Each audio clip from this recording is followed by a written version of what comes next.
اس میں صرف مزید جو اضافہ ہوگا وہ کم ہوگا. ایک تو یہ ہے. ٹھیک. دوسرا یہ کہ جو شرح گرنے کی بھی جو وجہ ہے، ہمیں تو ایسا لگتا ہے کہ قوت خرید ختم ہو گئی ہے،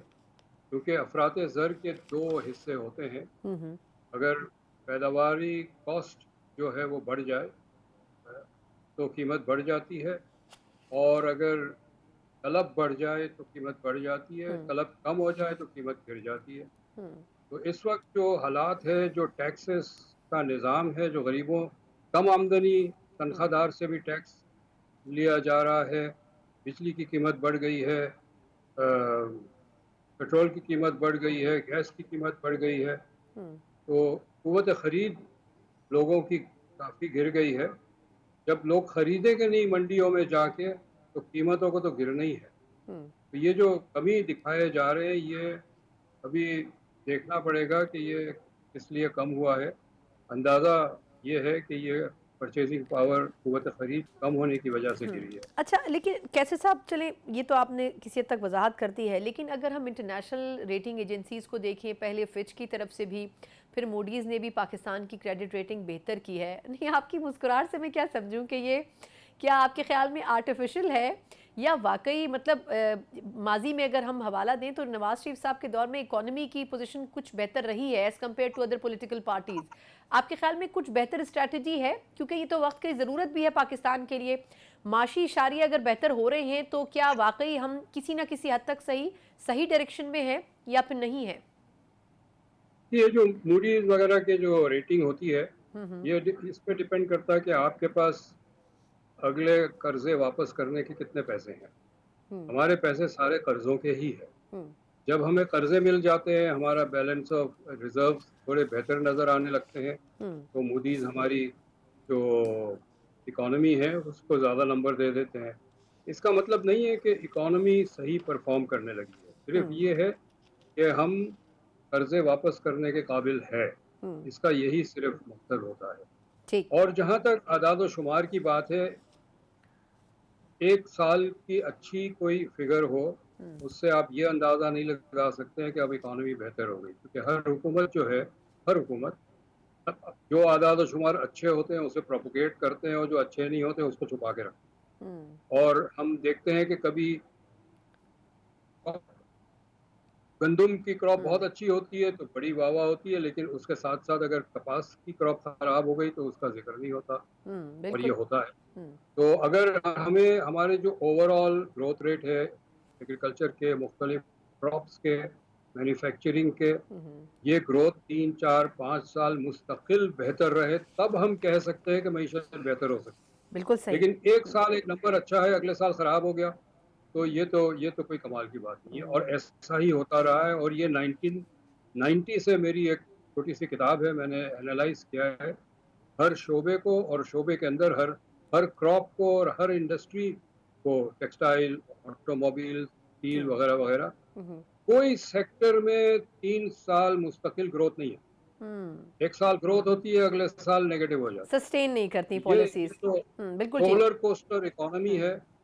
اس میں ایک سال کچھ بہتر ہونے میں تعریف کرنے والی بات نہیں. اچھا کیسے صاحب، سے وقت تھوڑا سا کم ہے، ایک آخری سوال کرنا چاہوں گی کہ آئی ایم ایف کے حوالے سے معاہدے میں آخر کیا رکاوٹ ہے؟ ان کے اگلے 2 اجلاس بھی ہونے ہیں ستمبر میں، اس میں بھی پاکستان کا نام نہیں ہے. کہا یہ جا رہا ہے کہ جو معاہدے سے پہلے کی شرائط ہیں اس کے اوپر شاید بخوبی عمل نہیں کر سکا پاکستان، اور یہی ایک بڑی رکاوٹ ہے.